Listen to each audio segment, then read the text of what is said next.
The draft of the National Sustainability Discourse, which was formulated listing out the sustainable development targets to be achieved by Sri Lanka by the year 2030, was unveiled today. The draft formulated by the Presidential Expert Commission on Sustainable Sri Lanka 2030 Vision was handed over to the President at a ceremony held at the BMICH today. President Maithripala Sirisena appointed an expert commission on the 2nd of January last year, fulfilling the pledge he made to achieve sustainable development goals while addressing the United Nations General Assembly in 2015 in New York. Professor Muhan Munasinghe is the chairman of the 41-member committee. The National Sustainability Discourse, which is being unveiled today, will first be publicized. Thereafter, it will go through a process where the ideas and views of those who represent all communities in the country will be obtained, following which a national policy will be formulated to achieve the sustainable development goals within the next 12 years.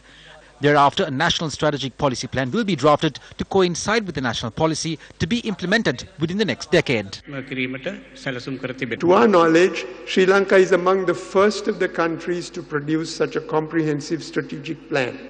In 2012, some years ago, we already needed more than 50% of the Earth's existing capacity. So we were overusing the planet. And by 2030, if we continue as we are, we will need 2 planets to support our lifestyles. Then we have to ask the question, who is in fact doing all this consumption? It is the rich. It is our last chance. And in Sri Lanka, let us keep our sustainable development promises for 2030. Along with the national discourse that will commence on the National Sustainable Development Report, I extend an open invitation to all intellectuals and media heads who are here, and to all politicians too, although many of them are incapable of this. I have 2 main proposals in this regard. There are 2 main topics, 2 main questions. What solutions have we been able to give on these matters thus far? One is a human-elephant conflict, which we have been unable to resolve. This morning when I woke up and looked at the papers, I saw 2 news stories which shocked my heart. A student sitting for the grade 5 scholarship examination yesterday sat for the exam after worshipping at the foot of his father's body, who had been killed in a wild elephant attack. There was another story just below it about how a mother and child have been hospitalized after being attacked by a wild elephant while en route to the examination center. I wish to ask my friends, the intellectuals, where are the solutions to these problems? Over the past 2 decades, the media has been attacking politicians and officials because of this human-elephant conflict.